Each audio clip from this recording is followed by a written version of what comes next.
शत्रुदेव की जय। शब्दों में आश्चर्यजनक शक्ति होती है।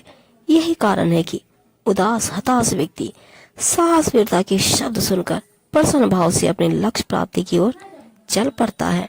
शांतावना के शब्द आहत पीड़ित लोगों के लिए औषधि के समान होते हैं। शब्द शक्ति के प्रयोग से दुर्जन व्यक्ति को भी सज्जन बनाया जा सकता है। भक्त अपने दीन विनम्र शब्दों में सतगुरु की स्तुति वंदना करता है और सदगुरु अपने सुधा में शब्दवाणी से उसे ज्ञानोपदेश देकर कृतार्थ करते हैं। उस शब्द की साधना करो, अर्थात उसके विशुद्ध श्रवण एवं चिंतन मनन आदि का अभ्यास करो। जिस शब्द रूप परमात्मा से सब प्रकट हुए हैं, उस सार शब्द की भली प्रकार ग्रहण कर लो। शब्द उपदेश की महान शक्ति से कोई गुरु होता है और गुरु का शब्द उपदेश श्रवण करके ही कोई शिष्य हुआ है, परंतु सबके कारण स्वरूप शब्द को विरला साधक ही समझ पाता है। जिसे शब्द के मूल सबके भीतर विद्यमान अविनाशी आत्मा स्वरूप की समझ आती है, उस गुरु एवं शिष्य का महात्म्य एक हो जाता है, अर्थात समान सत्य ज्ञान के आधार पर वही शिष्य और वही गुरु हो जाता है। उनमें कोई अंतर नहीं रहता। वेद पुराण आदि भी शब्द ही कहते हैं। शब्द शब्द को ही ठहराते हैं और सबका निश्चय शब्द से ही होता है।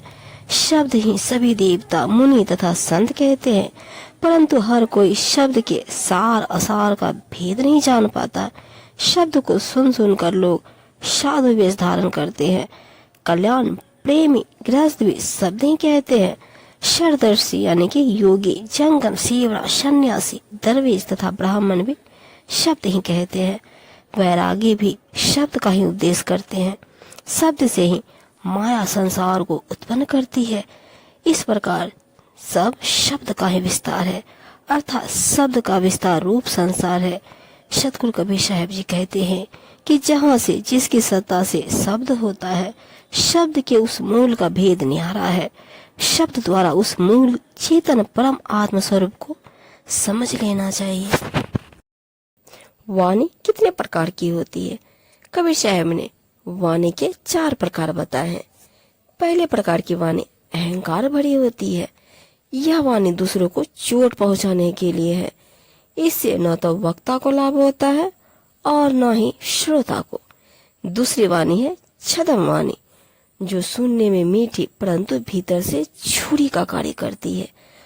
तीसरी वाणी अस्पष्ट होती है, जिसमें सहज सरल भावना भरी होती है। यह वाणी अत्यंत पारदर्शी होती है।